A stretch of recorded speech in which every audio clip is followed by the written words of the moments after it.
Азыр Кыргызстан рыногунда онлайнда эмне болуп атат? Азыр көбүнчө жолукчан динде жүргөн кыздар, айымдар, эксперттер көбүнчө товарный бизнеске өтүп атышат. Эмне үчүн? Себеби дегенде адамдарга мындайча айтканда бир чети мындай билим бергенде дагы оор жагы как будто аларга воздух сатып аткандай. Билим берип атканда адам мындай билимди кармап көрбөгөндүктөн сатыш оор да. Анан көп адамдар мындай туура эмес кабыл алгандыктан дагы өзгөчө мындай өзүнө мындай товар сатып, же болбосо мындай адам кармап көргөн нерсени саткан бир чети оңоюраак да. Мисалы үчүн бул товар болсо, ушул товарды үстүнө мисалы үчүн содада муну 100 сомго алсаң 200 сомго сатып, 100 сом сен пайда көрөсүң. Ошондо адам кармалап көрүп товарды кийимби, буюмбу, ошону сатып алганда бир чети өзүнүн жан дүйнөсү дагы тынчыраак болот да. И адамга сатканда дагы уверенно анын нерсени тартуулайт. Экинчиси, көбүнчө жолукчан кыздарды мен именно айымдарды моделография тармагынан көрүп атам.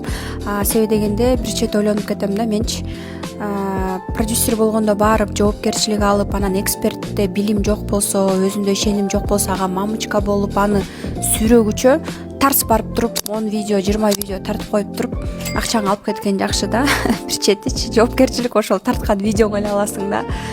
Ошон үчүн контент продюсирование, мындайча айтканда контент эксперттер дагы өтө спросто да бул тарапта азыркы убакытта. Жана азыр именно онлайнда мисалы үчүн көбү мындай онлайн болгондуктан сабактарды ачпай көрбөгөндүктөн тет-а-тет иштешкен, тет-а-тет жолуккан жана кымбат эмес продуктылар дагы спросто.